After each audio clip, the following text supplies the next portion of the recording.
أعوذ بالله من الشيطان الرجيم. بسم الله الرحمن الرحيم. يا أيها المدثر قم فأنذر وربك فكبر وثيابك فطهر والرجز فاهجر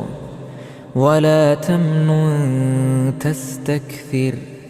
ولربك فاصبر فإذا نقر في الناقور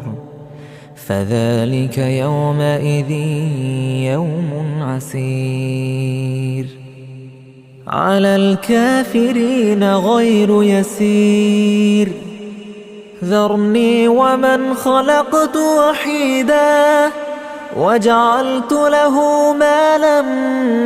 ممدودا وبنين شهودا ومهدت له تمهيدا ثم يطمع أن أزيد كلا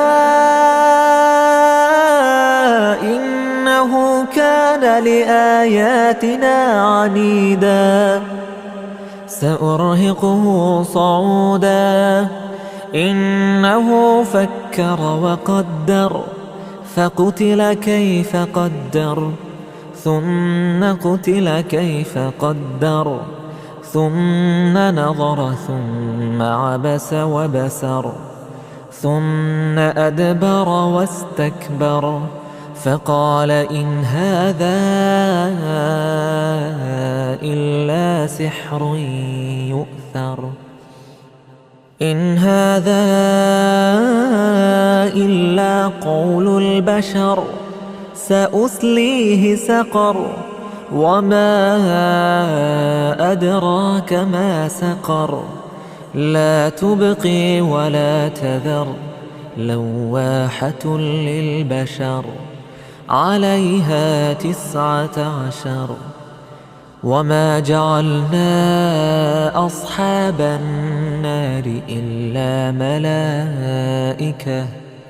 وما جعلنا عدتهم إلا فتنة للذين كفروا ليستيقن الذين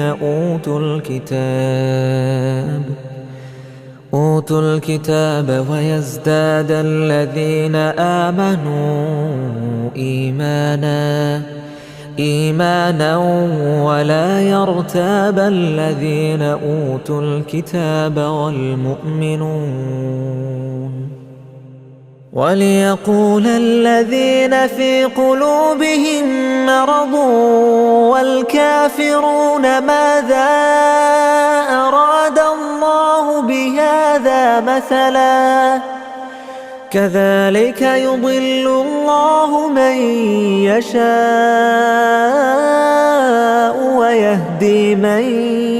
يشاء وما يعلم جنود ربك إلا هو وما هي إلا ذكرى للبشر كلا والقمر والليل إذ أدبر والصبح إذا أسفر إنها لإحدى الكبر نذيرا للبشر لمن شاء منكم أن يتقدم أو يتأخر كل نفس بما كسبت رهينة إلا أصحاب اليمين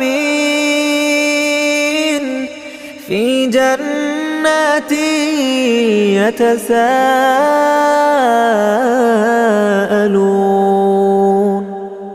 عن المجرمين ما سلككم في سقر قالوا لم نك من المصلين